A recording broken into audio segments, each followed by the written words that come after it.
आइए गणित की इस क्लास में आप लोगों का स्वागत है।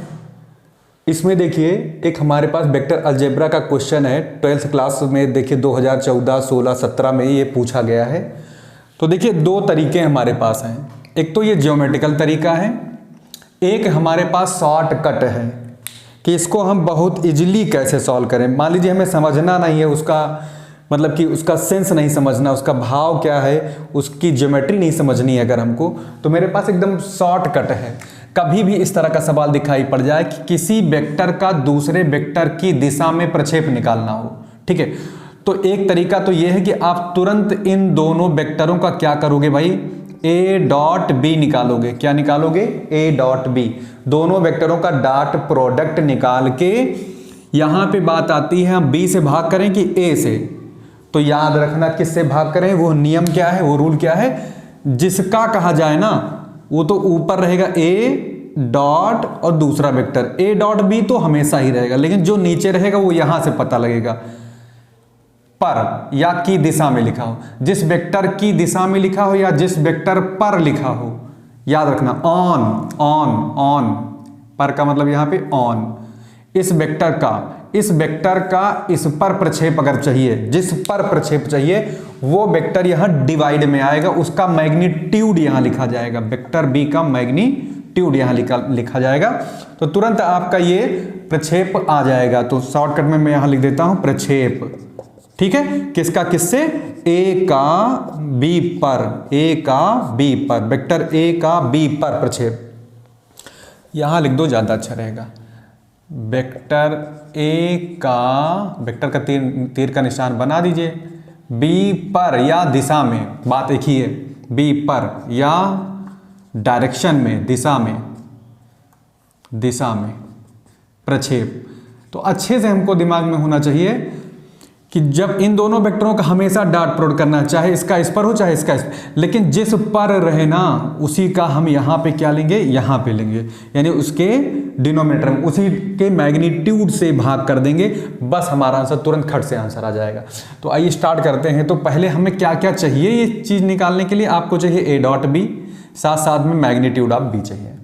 तो दोनों चीज़ें हम निकाल लेते हैं। तो पहले हम ए डॉट बी क्यों ना निकाल लें, तो ए डॉट बी निकालेंगे कैसे, यहाँ पे देखिए ए का आई से मल्टीप्लाई हो जाएगा।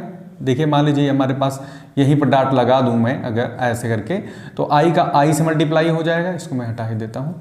आई का आई से मल्टीप्लाई क्या होगा, डॉट के साथ 1 हो जाता है, तो 4 1 जा 4, तो ये हमारा 4 हो जाएगा। फिर जे का जे के साथ करेंगे, 4 2 जा 8, माइनस का 8 हो गया, 10 दूना 20, माइनस का 20 हो जाएगा, तो 20 और 28, 4 में से 28 यानी 4 माइनस 28 करेंगे तो मेरे पास कितना आएगा, माइनस का 24 आएगा।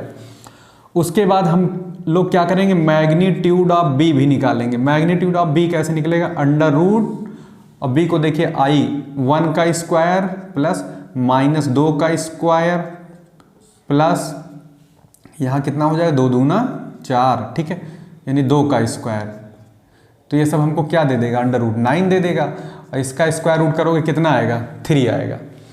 तो मेरे पास मैग्नीट्यूड ऑफ बी कितना आ गया, 3।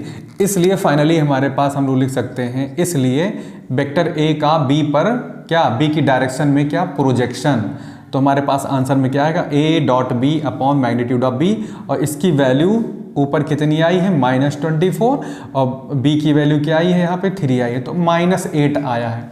और प्रोजेक्शन क्या होता है, एक तरह की यहाँ से लेकर यहाँ तक OL तक की लंबाई, कहाँ तक की लंबाई, ये बी कॉस थीटा की वैल्यू, बी जहाँ पर क्या है, मैग्नीट्यूड ऑफ वेक्टर बी है, ठीक है, बी कॉस थीटा यहाँ पर है, तो यहाँ पर हमें क्या चाहिए होता है, बी कॉस थीटा मत लिखिए, यहाँ पे ए कॉस थीटा होगा, ये देखिए ए कॉस थीटा, तो इसकी वैल्यू जो हम लोग लेंगे संख्यात्मक मान लेंगे, पॉजिटिव लेंगे, क्या लेंगे, पॉजिटिव लेंगे, यही कंसीडर करेंगे, तो यही हमारा क्या हो जाएगा आंसर, क्योंकि ये लंबाई है, ये दूरी है, दूरी को निगेटिव यहाँ पे हम लोग नहीं लेंगे। तो इस तरह से इस क्वेश्चन को हम लोग सॉल्व कर लेंगे। जबकि यहाँ पे देखिए ज्योमेट्रिकल मीनिंग क्या है, किसी वेक्टर पर प्रोजेक्शन की, तो जैसे वेक्टर ए और वेक्टर बी इंक्लाइंड हो थीटा एंगल पर, तो यहाँ पे ए कॉस थीटा क्या होगा, ऐसे गिरेगा इसके ऊपर, जैसे मैं मान लूँ ये ए है, थीटा की दिशा में ओ ए, इस लंबाई का घटक कितना होगा इसकी दिशा में, वेक्टर बी पर, तो बी पर इसका प्रक्षेप यानी इसकी छाया, इसकी परछाई की लंबाई क्या होगी, OL होगी, जो कि a cos थीटा के बराबर होगी। किसके बराबर होगी, a cos थीटा के।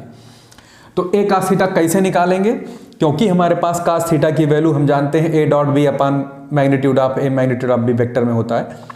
इसमें मैग्नीट्यूड ऑफ a को हम लोग a और मैग्नीट्यूड ऑफ b को हम b ओनली लिख सकते हैं, क्योंकि ये स्केलर क्वांटिटी हो जाती है, एक संख्या आती है परिमाण निकालने में। तो यही जो हमारा मैग्नीट्यूड ऑफ a है, इसको हम केवल a ही लिखें तब भी कोई दिक्कत नहीं है। तो a हमारा इधर चलाएगा, तो a cos थीटा हम लोग इस तरह से निकालेंगे, a dot B upon vector b का मैग्नीट्यूड, क्योंकि जो वेक्टर b है हमारा, इस पर हमको चाहिए a का b पर प्रक्षेप। तो ये जिस पर चाहिए ध्यान देना है हमको, हमेशा a डॉट b लिखेंगे, हमेशा इन दोनों का डॉट प्रोडक्ट होगा, लेकिन नीचे क्या लिखा जाएगा उसका एक ही तरीका है, जिस पर कहा जाए, जिस वेक्टर पर कहा जाए उस वेक्टर का मैग्नीट्यूड डिवाइड होगा, यही ध्यान रखना है।